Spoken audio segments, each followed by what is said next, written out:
दोस्तों, अमेरिका और ईरान के बीच जो तनातनी चल रही है ना, इसका कई फ्रंट पर अमेरिका को नुकसान उठाना पड़ रहा है।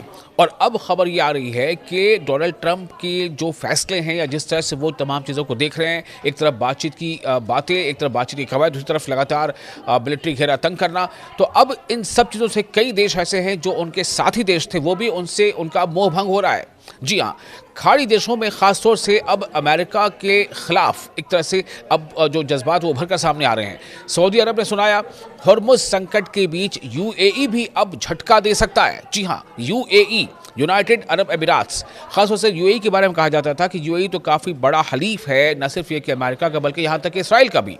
तो ईरान अमेरिका जंग के बीच डोनाल्ड ट्रंप कितने भी दावे कर लें, सच तो यह है कि उन पर से भरोसा उनके अपने ही साथी देशों का, हलीफ मुल्कों का भी उठता जा रहा है।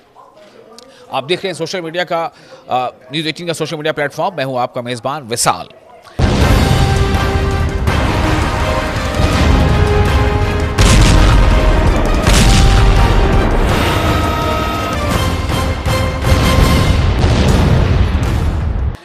तो खलीज के दो अहम देशों ने, दो अहम मुल्कों ने एक के बाद एक डोनाल्ड ट्रंप की जो नीतियां हैं, जो कायदे कानून है, जो तौर तरीका है, उस पर अब शक जताना शुरू कर दिया है और अब वो उनसे किनारा करने के मूड में है।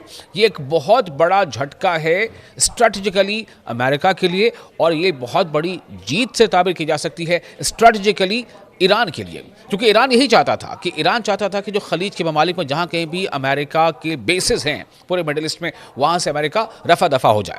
ऐसे में ईरान जंग को लेकर डोनाल्ड ट्रंप बुरी तरह से फंसते हुए नजर आ रहे हैं, जिससे निकलने का रास्ता भी उन्हें मिल रहा है, ये कहना मुश्किल ही होगा।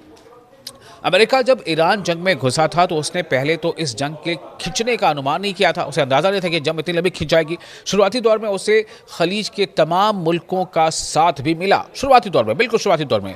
जब ईरान खलीज के यानी खाड़ी के दूसरे मुल्कों पर मिसाइलें दाग रहा था या ड्रोन से हमले कर रहा था, उस वक्त उन्होंने अमेरिका के मौजूद मिलिट्री बेसिस को बचाने की भी कोशिश की, जिसमें उनका नुकसान भी हुआ। अब जंग की शुरुआत हुए करीब 7 हफ्ते हो चुके हैं, लेकिन जब इसका कोई फैसला या कोई हतमी इसका नतीजा निकलता नजर नहीं आने लगा है, तो ऐसे में धीरे धीरे खलीज के जो तमाम मुल्क हैं या खाड़ी के जो तमाम देश हैं, उनका अब अमेरिका के तई जो एक जज्बाती लगाव था वो उसमें सर्द भरी आ रही है।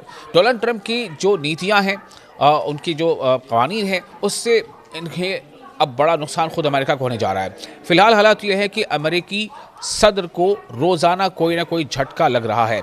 ताज़ा जो हाल है वो ये है कि जो यूनाइटेड अरब अमीरात है, यूएई, तो संयुक्त अरब अमीरात में भी ये मांग उठने लगी है कि अपनी सुरक्षा के लिए इस देश में मौजूद अमेरिकी मिलिट्री बेस को बंद करने में ही भलाई है।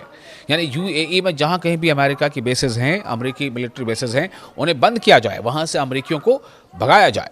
यहाँ के राजनीतिक जो मुबस्सरीन हैं, सियासी मुबस्सरीन, उनका ये कहना है, उनमें से एक अहम नाम है अब्दुल खालिक अब्दुल्ला। उन्होंने रॉयटर्स से बातचीत में कहा है कि यूनाइटेड अरब अमीरात्स यानी मुत्तहिदा अरब अमारात अब अपनी हिफाजत के लिए अमेरिका की उसे ज़रूरत नहीं है, क्योंकि ईरानी हमलों के दौरान उसने ये साबित कर दिया है कि वो खुद अपनी हिफाजत करने में जो है वो सक्षम है, वो इस काबिल है कि वो हिफाजत कर सकता है। यूएई को अब सिर्फ अमेरिका के सबसे मॉडर्न और बेहतरीन हथियारों की ज़रूरत है, इसलिए अब वक्त आ गया है कि अमेरिकी जो बेसेस हैं, अमेरिकी फ़ौजी अड्डे हैं, वहाँ से उन तमाम अड्डों को बंद किया जाए और वहाँ से अमेरिकी फ़ौजों को अब वहाँ से जाने को कहा जाए, क्योंकि वो अब बोझ बन चुके हैं। इसमें कोई जो है ये स्ट्रैटेजिक इस तौर पर इनकी कोई फ़ायदे का अब ये मामला नहीं रह गया है। तो अमेरिका का खुलकर साथ दे रहा था यूएई। जी हाँ, ये बिल्कुल वाज़ेह है, मैंने पहले ही बताया आपको कि यूएई यानी मुत्तहिदा अरब अमारात शुरू से अमेरिका का खुलकर साथ दे रहा था, कि अब हालात बदल चुके। जंग के शुरुआती दौर में अमेरिका का साथ वैसे तो ज़्यादातर खलीजी ममालिक दे रहे थे, लेकिन खुलकर सामने आने वाले में यूएई सबसे आगे था, मुत्तहिदा अरब अमारात। लेकिन अब यही यूएई जो है अमेरिका को टाटा बाय बाय करने के मोड में है। चूँकि स्ट्रेट ऑफ हॉर्मुज़ को खोलने पर डोनाल्ड ट्रंप ने समर्थन मांगा, तो यूएई ने उस वक्त भी हुंकार भरी थी। जब इसराइल अमेरिका का साथ देगा, हालांकि पहले दौर की जो बातचीत नाकाम हो गई और डोनाल्ड ट्रंप के हमलों से ज़्यादा बयानों को देखकर अब यूएई भी अपना मन बदल रहा है। एक्सपर्ट्स कह रहे हैं कि उसे इस जंग से सबसे ज़्यादा नुकसान हुआ है, यानी अमेरिका को, और ईरानी मिसाइलों ने यूएई के वर्ल्ड क्लास शहरों दुबई और अबू धाबी को भी खूब नुकसान पहुँचाया। यानी कि यूएई में एक तरफ से जहाँ अमेरिकी बेसिस थे वहाँ भी हमला किया ईरान ने, और कुछ ऐसी भी चीज़ें हैं, ऐसे स्पॉट्स हैं जहाँ पर अबू धाबी में या दुबई में वहाँ पर हमले हुए हैं, तो उससे उन्हें एहसास हो गया है कि जिससे हमने सोचा था कि वो हमारी हिफाजत करेगा, वो अमेरिका तो खुद अपनी हिफाजत में भी जो है वो परेशान दिख रहा है। तो ऐसे में अब यूएई का भरोसा डगमगा गया है और बहुत जल्द ऐसा हो सकता है कि यूएई खुद को अमेरिकी शराकतदारी से दूर कर ले।